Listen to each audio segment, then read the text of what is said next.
Uroš Kuzman, sicer si po poklicu profesor matematike, širši publiki pa znan kot komik.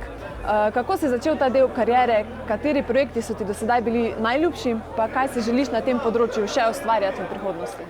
Pa začel sem zdaj že pa res kar daleč nazaj. 12-13 let nazaj sem bil na eni delavnici po Latinu v Vodopivcu, on me je tako malo ufuril v to, me malo naučil, kako delati šale, predvsem pa mi je ful enih nastopov takrat ponudil.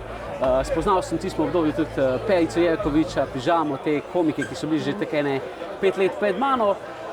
Tako da zdaj že 13 let nastopam, bližam se svojemu 1000. nastopu.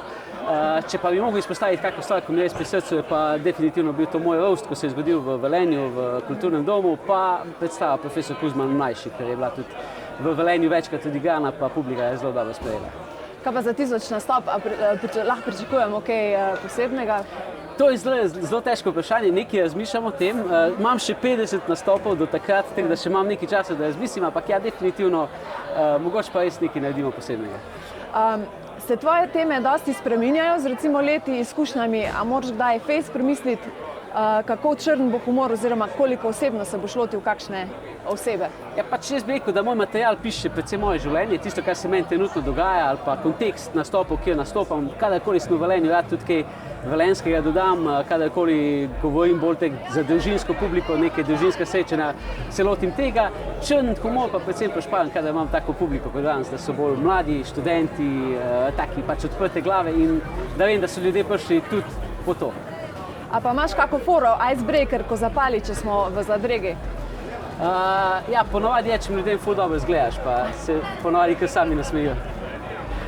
Pa je res, da so komiki na odru, privat pa ravno obratno? Ja, če bi moja žena vprašala, bi definitivno rekla, da je res.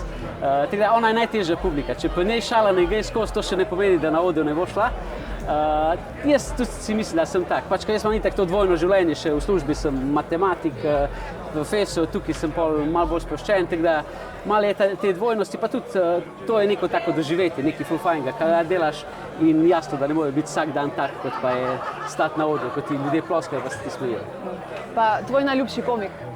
Moj najljubši komik, zelo težko vprašanje. Jaz imam ful rad Perico Jerkoviča, ki je moj dolgoletni prijatelj, tudi pomagal mi je pri večini teh projektov, ko sem povedal, super komik mi je.